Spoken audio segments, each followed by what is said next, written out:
Power star Pawan Kalyan Trivikram combination లో వస్తున్న cinema shooting అయితే జరుపుకుంటుంది. కానీ ఇప్పటిదాకా టైటిల్ ఏంటనేది డిక్లేర్ అవ్వలేదు. ఏవేవో టైటిల్స్ ప్రచారంలో ఉన్నా ఫైనల్ గా ఏంటి అన్నది రివీల్ చేయలేదు. హారిక అండ్ హాసిని క్రియేషన్స్ పతాకంలో కె రాధాకృష్ణ నిర్మిస్తున్న ఈ సినిమా ఆగస్ట్ 15న ఫస్ట్ లుక్ రిలీజ్ చేయబోతున్నారట.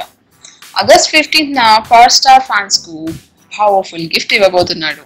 జల్సా, అత్తారింటికి దారేది సినిమాల తర్వాత ముచ్చటగా మూడోసారి కలిసి చేస్తున్న ఈ సినిమాపై భారీ అంచనాలే ఉన్నాయి. ప్రీ రిలీజ్ బిజినెస్ లో కూడా అదరగొడుతున్న ఈ సినిమా టైటిల్ దగ్గర నుండి అన్ని సంచలనాలే సృష్టిస్తున్నాయని అంటున్నారు. అను ఇమాన్యుయల్, కీర్తి సురేష్ హీరోయిన్స్ గా నటిస్తున్న ఈ సినిమాకు అనిరుద్ రవిచంద్రన్ మ్యూజిక్ అందిస్తున్నాడు. సినిమాలో ఖుష్బు కూడా నటిస్తుందని తెలిసిందే. పవర్ ప్యాక్ మూవీగా రాబోతున్న ఈ సినిమా మరోసారి అత్తారింటికి దారేది సినిమా రికార్డులను బ్రేక్ చేసి హిట్ అవుతుందని చిత్ర యూనిట్ నమ్మకంగా చెబుతున్నారు. శరవేగంగా షూటింగ్ జరుపుకుంటున్న ఈ సినిమా అక్టోబర్లో రిలీజ్ చేసే ఆలోచనలో ఉన్నారట.